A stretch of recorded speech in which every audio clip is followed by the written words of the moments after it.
السلام علیکم ورحمۃ اللہ وبرکاتہ۔ بسم اللہ الرحمن الرحیم،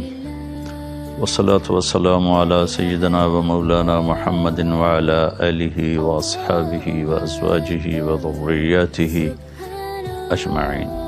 اما بعد، اللہ تعالیٰ نے انسانوں کی رہبری اور ہدایت کے لیے انبیاء کا سلسلہ شروع فرمایا، جو آدم علیہ السلام سے چلتے چلتے خاتم الانبیاء والمرسلین جناب رسول اللہ صلی اللہ تعالی علیہ وسلم پر آ کر ختم ہوا۔ ما کان محمد ابا احد من رجالکم ولکن رسول اللہ وخاتم النبیین وکان اللہ بکل شیء علیم۔ اللہ نے آپ کو آخری نبی بنا کر بھیجا۔ ربیع الاول جب آتا ہے تو ساری دنیا میں اللہ کے نبی کی صلی اللہ تعالی علیہ وسلم کی آمد پر ایک خوشی کا سما ہوتا ہے، اور مختلف ممالک میں امت مسلمہ مختلف انداز میں اس خوشی کا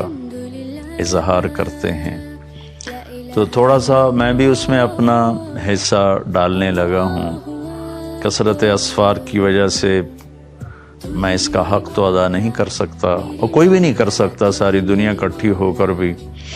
اگر آپ کی آمد کا پر خوشی کا اظہار کرے تو ایک ذرہ بھی اس کا ادا نہیں کیا جا سکتا۔ دو ہستیاں ہیں جن کو ہم کسی بھی تعریف کے احاطے میں نہیں لا سکتے، وہ ہماری تعریف سے بہت بالا تر ہیں۔ ایک اللہ ہے اور ایک اللہ کا رسول صلی اللہ تعالی علیہ وسلم ہے۔ ان دو ہستیوں کی ہم تعریف اس لیے کرتے ہیں کہ یہ ہمارا یہ وسیلہ نجات ہے، ہماری بخشش کا ذریعہ ہے، ورنہ ہم اللہ کی تعریف کا حق ادا نہیں کر سکتے۔ ہم اللہ کے رسول صلی اللہ تعالی علیہ وسلم کی تعریف کا حق ادا نہیں کر سکتے۔ قیامت تک اہل علم، خطیب، ادیب، شاعر، مصنفین، مؤلفین لکھتے بھی رہیں، بولتے بھی رہیں، کہتے بھی رہیں، تو بھی ان کا حق ادا نہیں ہو سکتا۔ اللہ تو اپنی ذات میں وراء الورا ہے، هو الاول والآخر والظاہر والباطن، اس کی تو کوئی انتہائی کوئی نہیں۔ ایسے اللہ کے نبی اپنی صفات میں ان کی کوئی انتہا کوئی نہیں، صرف اپنا حصہ ڈالنے کے لیے کہ آپ کی آمد انسانیت کی ہدایت کا پیغام، انسانیت کے لیے انسان بننے کا پیغام، ظلمتوں سے نکل کر روشنیوں میں آنے کا پیغام۔ الف لام را کتاب انزلناہ الیک لتخرج الناس من الظلمات الی النور۔ ساری دنیا کے انسانوں کو ظلمتوں سے نکال کر روشنیوں میں لانے کا کام آپ کے سپرد کیا گیا ہے۔ اس میں تھوڑا سا آپ کی پیدائش کو بیان کرتا ہوں۔ 12 ربیع الاول کو آپ تشریف لیں، جمہور کا قول 12 ربیع الاول، اور بھی اقوال ہیں، جمہور علماء، تمام دنیا کے اکثر علماء 12 ربیع الاول ہی کو آپ کا مولد قرار دیتے ہیں۔ 8 کا قول بھی ہے، 9 کا قول بھی ہے، 10 کا بھی ہے، لیکن جمہور علماء عرب و عجم 12 پر اکثر کا اتفاق ہے، لہذا اسی کو ہی ساری دنیا میں خوشی کا دن سمجھا جاتا ہے، بنایا جاتا ہے، منایا جاتا ہے۔ تو میں چونکہ اکثر سفر میں ہوتا ہوں، یہ بہت عرصے کے بعد پہلا موقع میں پاکستان میں ہوں، ورنہ 12 ربیع الاول مختلف ملکوں میں ہر جگہ اللہ کے فضل سے لوگوں کو دیکھا، بڑے ذوق شوق سے آپ کی یاد میں مختلف طرح سے لوگ اس خوشی کا اظہار کرتے ہیں۔ پیر کی رات، پیر کی صبح، 12 ربیع الاول، اصحاب فیل کا واقعہ کچھ 6 ماہ ہو چکے ہیں۔ 22 اپریل 571 عیسوی، صبح کے 4:20۔ یہ 4:20 میں اس لیے کہتا ہوں کہ 22 اپریل کو مکہ میں صبح صادق کو 4:20-22 پر ہوتی ہے۔ پہلے سے اعلان ہو رہے ہیں کہ ہمارے نبی آ رہے ہیں، من انفسکم، قبیلہ قریش میں سے آ رہے ہیں، اور سب سے اعلیٰ خاندان ہاشم میں سے آ رہے ہیں۔ آپ کے پاس اس وقت شفا بنت اسود، یہ عبد الرحمن بن عوف رضی اللہ تعالیٰ عنہ کی والدہ ہیں، یہ بطور دایا کے، لیڈی ڈاکٹر کے، حضرت آمنہ کے ساتھی، آمنہ بنت وہب بنو زہرہ میں سے۔ آپ کی پیدائش صبح صادق کے وقت ہے، آپ پیدا ہوئے، سارا کمرہ خوشبو سے بھر گیا، اور آپ کی جو لیڈی ڈاکٹر ہیں شفا بنت اسود، وہ بھی بعد میں ایمان لائیں رضی اللہ تعالیٰ عنہ۔ وہ حیران ہو کے دیکھ رہے ہیں کہ جب آپ دنیا میں تشریف لائے تو آپ کے جسم پر کسی قسم کا کوئی نشان نہیں تھا۔ بچے پیدا ہوتے ہیں، اپنے ساتھ کتنی ماں کے پیٹ سے چیزیں ان کے اوپر لگی ہوتی ہیں، آپ دھلے ہوئے صاف ستھرے باہر تشریف لائے۔ ناف اور آنت ملی ہوتی ہے، پھر اس کو کاٹا جاتا ہے۔ ولد مختونا مختوع السرہ، آپ کی ناف کٹی ہوئی تھی، آپ کا ختنہ ماں کے پیٹ سے ہوا تھا، صاف پاک پوتر پیدا ہوئے، ماں کے پہلو میں لٹایا۔ جو ہی پیچھے ہٹی تو آپ نے کروٹ بدلی، پورے سجدے میں گئے، فل سجدہ کیا لمبا۔ ماں بھی ڈر گئی، دائی بھی ڈر گئی۔ پھر اس کے بعد دونوں ہاتھ کا سہارا لے کر یوں پوری چھاتی اوپر اٹھائے اور الٹے ہاتھ کا سہارا لے کر سیدھا ہاتھ اٹھا کر انگلی کو آسمان کی طرف بلند کیا تو ایک دم نور ہی نور پھیل گیا چاروں طرف۔ اور حضرت آمنہ فرماتی ہیں کہ میں نے ایران کے، شام کے، حیرہ کے محل دیکھے تو وہ ڈر گئی، بچے کو اٹھا کے گود میں لیا تو ایک دم سارے کمرے میں دھند بھر گئی، جیسے آج کل دھند ہے 2 فٹ پہ نظر نہیں آتا، سارے کمرے میں دھند بھر گئی، قریب گود کا بچہ نظر نہیں آ رہا۔ تو دھند میں سے ایک آواز آئی، طوفوا بہ مشارق الارض ومغاربها، اس بچے کو مشرق، مغرب، شمال، جنوب سب پھرا دو، لیعرفوا باسمہ ونعتہ وصورتہ، تاکہ کل کائنات جان لے ان کی ذات کو، ان کے نام کو، ان کے صفات کو، اور یہ جان لے کہ یہی ہیں جن کے پیچھے چل کے منزل ملے گی، ان کے ہاتھوں میں ہاتھ دیں گے تو اللہ تک پہنچیں گے، ورنہ بھٹک جائیں گے، دنیا بھی برباد اور آخرت بھی برباد۔ وآتوہ خلق آدم، انہیں آدم کے اخلاق دو، ومعرفت شیث، اور شیث کی معرفت دو، وشجاعت نوح، اور نوح کی معرفت دو، وخلت ابراہیم، ابراہیم کی دوستی دو، واستسلام اسماعیل، اسماعیل کی قربانی دو، وفصاحت صالح، صالح کی فصاحت دو، وحکمت لوط، اور لوط کی حکمت دو، وبشرا ورضا اسحاق، اسحاق کی رضا دو، وبشرا یعقوب، اور یعقوب کی بشارت دو، وجمال یوسف، یوسف کا خوبصورت حسن و جمال دو، وشدت موسیٰ، یوسف کا جمال دو، موسیٰ کا جلال دو، وطاعت یونس، یونس کی طاعت دو، ولحن داود، داود کی شیریں زبان دو، وقلب ایوب، ایوب کا دل دو، وعصمت یحییٰ، اور یحییٰ کی پاکدامنی دو، وزہد عیسیٰ، اور عیسیٰ کا زہد دو، علیہم الصلوات والتسلیمات، واغمسوہ فی اخلاق النبیین، اور تمام نبیوں کے اخلاق میں، اس تمام نبیوں کے اخلاق اس بچے کو عطا کیے جائیں، ان اخلاق میں اس بچے کو غوطہ دیا جائے۔ یہ آواز آئی اور ایک دم بادل چھٹا تو حضرت آمنہ فرماتی میں نے دیکھا میرے بچے کا چہرہ 14ویں رات کی چاند کی طرح چمک رہا تھا، یہ آپ کی آمد ہے۔ زمین آسمان میں غلغلہ مچا ہوا تھا،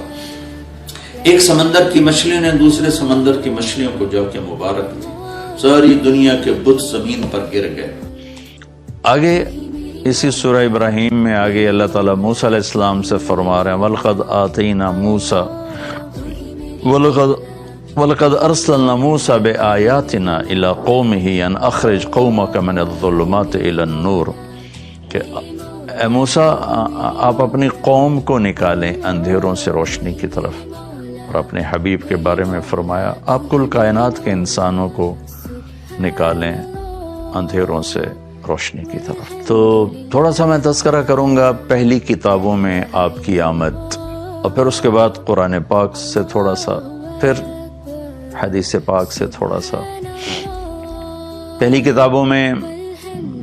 شایع علیہ السلام پر وحی آئی اور اللہ تعالیٰ نے ان سے فرمایا کہ قم فإنی اطلق لسانک بعین، شایع اٹھو میں آپ کی زبان پر اپنا پیغام لوگوں تک پہنچانا چاہتا ہوں آپ کے ذریعے سے۔ تو شایع علیہ السلام کھڑے ہوئے اور کہا یا سماء اسمعی و یا ارض انصتی، اے آسمان سن، اے زمین تو بھی ہمتن گوش ہو جا، تو بھی دھیان لگا کے کان لگا کے سن، ان اللہ تعالی یرید ان يحول الریف الى الفلاح والملک فی الرعاء ويريد ان يبعث امیا من الامیین لا یقول الخنا، کہ اے شایع علیہ السلام نے فرمایا اے زمین و آسمان سنو،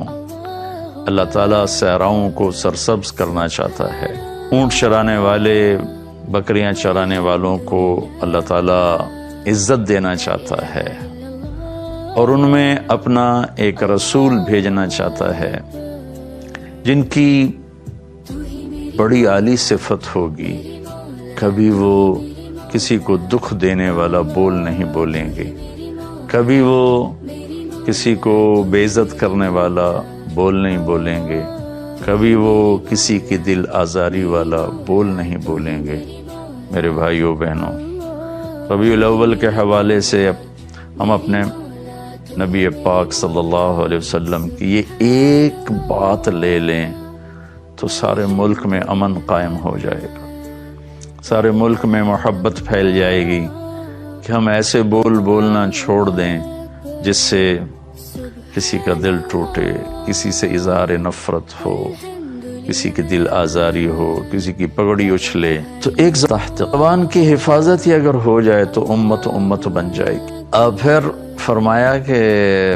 لو یمشی علی القصب الیابس لم یسمع من تحت قدمیہ من سکینتہ، میں اپنے اس محبوب نبی کو ایسی تواضع دوں گا کہ خشک لکڑیوں پر بھی وہ پاؤں رکھیں گے تو ان کے پاؤں کے نیچے لکڑیوں کے چٹخنے کی آواز نہیں آئے گی۔ اور لو یمشی علی السراج لم یطفئ من تحت قدمیہ من سکینتہ، جلتے چراغ پر بے چلتے ان کا پاؤں آئے گا تو اتنے ہولے سے دھیرے سے رکھیں گے کہ وہ چراغ بھی بجھنے نہ پائے گا۔ اتنا عالی مقام کہ فَكَانَ قَابَ قَوْسَيْنِ أَوْ أَدْنَىٰ، اور اس تواضع سے قدم رکھیں گے کہ چراغ بھی بجھنے نہ پائے، خشک لکڑیوں کے چٹخنے کی آواز نہ آئے۔ اجعل السکینۃ لباسہ، تواضع ان کا لباس ہوگا، والبر شعارہ، نیکی ان کی پہچان ہوگی، والحق منطقہ، حق ان کی زبان پہ،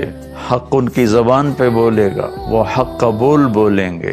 حق ان کی پہچان ہوگی، والحق منطقہ، والعدل سیرتہ، عدل ان کی سیرت ہوگی، والہدی امامہ، ہدایت کے وہ امام ہوں گے، العفو والمعروف خلقہ، معاف کرنا، درگزر کرنا ان کے اخلاق ہوں گے، الصدق والوفاء تبعہ، سچائی وفاداری آپ کا مزاج ہوگا، الاسلام ملتہ، ان کے ملت اور دین کا نام اسلام ہوگا، احمد اسمہ، ان کا نام احمد ہوگا، اہدی بہ بعد الضلالہ، ان کی طفیل گمراہوں کو ہدایت دوں گا، وارفع بہ بعد الخمالہ، گرے پڑوں کو بلند کروں گا، اغنی بہ بعد العیلہ، ان کی طفیل فقیروں کو غنی کروں گا، وَأُكْثِرُ بِهِ بَعْدَ الْقِلَّةِ، ان کی طفیل قلیل کو کثیر کروں گا، تھوڑوں کو زیادہ کروں گا، وَأُنْقِذُ بِهِ فِئَامًا مِنَ النَّاسِ عَظِيمًا مِنَ الْهَلَكَةِ، اور ان کی برکت سے بے شمار انسانیت کو جہنم سے نکال کے جنت میں پہنچاؤں گا، وَأُؤَلِّفُ بِهِ بَيْنَ قُلُوبٍ مُخْتَلِفَةٍ أَهْوَاءٍ مُتَشَتِّتَةٍ أُمَمٍ مُتَفَرِّقَةٍ، اور ان کی برکت سے میں ٹوٹے دلوں کو جوڑوں گا، مختلف قبائل کو جوڑوں گا، مختلف مزاج کے لوگوں کو ایک امت بنا دوں گا، وَأَجْعَلُ أُمَّتَهُ، یہاں تک تو آپ کا بیان ہے آپ کی صفات کو، یہ لمبی حدیث ہے، میں ابھی سفر سے آیا ہوں اور پھر آگے میرا سفر ہے، تو اس میں سے بعض ٹکڑے رہ بھی گئے ہوں گے۔ تو اس کے بعد امت کا بیان ہے کہ اجعل امتہ خیر امت، میں ان کی امت کو سب سے اعلیٰ امت بناؤں گا۔ یامرون بالمعروف، بھلائی کو پھیلائیں گے، وینہون عن المنکر، برائیوں کو روکیں گے، ویؤمنون باللہ، اور اللہ پر ایمان لائیں گے، مومنین ایمان والے، موحدین توحید والے، مخلصین اخلاص والے، مصدقین بما جاءت بہ الرسل، اور انبیاء تمام انبیاء کی تصدیق کرنے والے۔ اجعل دائرۃ السوء الی من خالفہم، جو ان کے خلاف اٹھیں گے میرا غیبی نظام ان کے خلاف چلے گا۔ ہم اولیائی و انصاری، وہ میرے دوست ہوں گے، میرے دین کے مددگار ہوں گے۔ یصفون فی صلاتہم کما تصف الملائکۃ حول عرشی، وہ اپنے نماز میں اس طرح صفیں بنائیں گے جیسے ملائکہ میرے عرش کے گرد صفیں بناتے ہیں۔ یہ پہلی کتابوں سے تھوڑا سا میں نے آپ کو ذکر کیا ہے۔ پھر داؤد علیہ السلام پہ اللہ تعالیٰ نے وحی اتاری زبور میں کہ اے داؤد، کہ میں ایک نبی بھیج رہا ہوں، سمیتہ المتوکل، وہ متوکل ہوں گے، اللہ پر توکل کرنے والے ہوں گے۔ لا یغضبنی ابدا ولا اغضب علیہ ابدا، کبھی بھی وہ میری مرضی کے خلاف کوئی قدم نہیں اٹھائیں گے، اور میں کبھی ان پہ ناراض نہیں ہوں گا۔ لیس بفظ ولا صخاب فی الاسواق، ان کی زبان میں کبھی سخت بول نہیں ہوگا، کبھی وہ سخت بول نہیں بولیں گے، کبھی بھی ان کے اخلاق کی بلندی میں کوئی کمی نہیں آئے گی۔ امتہ مرحومہ، ان کی امت بھی پر بھی میرا رحم ہے۔ آتیتہم من النوافل کما آتیت الانبیاء، میں نے ان کی امت کو وہ نوافل دیے ہیں جو نبیوں کو دیے۔ ومن الفرائض ما افترضت علی الانبیاء، وہ فرائض دیے جو میں نے نبیوں پر فرض کیے۔ یہ تھوڑا سا تذکرہ میں نے پہلی کتابوں سے کیا ہے۔ تو قرآن پاک میں دیکھتے ہیں لقد من اللہ علی المؤمنین اذ بعث فیہم رسولا، میں نے ایمان والوں پر بہت بڑا احسان کیا کہ میں نے اپنے رسول صلی اللہ تعالی علیہ وسلم کو بھیجا۔ والذی بعث فی الامیین رسولا منہم یتلو علیہم آیاتی ویزکیہم ویعلمہم الکتاب والحکمہ وان کانوا من قبل لفی ضلال مبین، کہ میں نے اپنے محبوب صلی اللہ تعالی علیہ وسلم کو بھیجا جو میرا کلام پڑھ کے سناتے ہیں، ان کی تربیت کرتے ہیں، انہیں میری کتاب سکھاتے ہیں، انہیں اخلاق سکھاتے ہیں۔ لقد جاءکم من اللہ نور و کتاب مبین، میری طرف سے تمہارے پاس ایک نور آیا ہے اور میری کتاب آئی ہے۔ یہاں نور جناب رسول اللہ صلی اللہ تعالی علیہ وسلم ہے۔ ایک اللہ کا نور ہے، اللہ نور السماوات والارض، ایک جناب رسول اللہ صلی اللہ تعالی علیہ وسلم کا نور ہے، لقد جاءکم من اللہ نور، اور پھر قرآن کا نور ہے، واتبعوا النور الذی انزل معہ، جیسے دنیا کے اندھیروں کو دور کرنے کے لیے سورج کی روشنی ہے، چاند کی روشنی ہے، تاروں کی روشنی ہے، ایسے ہی دل کے اندھیروں کو دور کرنے کے لیے اللہ کا نور ہے، اللہ کے نبی کا نور ہے، اور ان کے صحابہ کا نور ہے کہ اصحابی کالنجوم بأیہم اقتدیتم اہتدیتم، میرے صحابہ تاروں کی مانند ہیں، جس کے پیچھے چلو گے کامیاب ہو جاؤ گے۔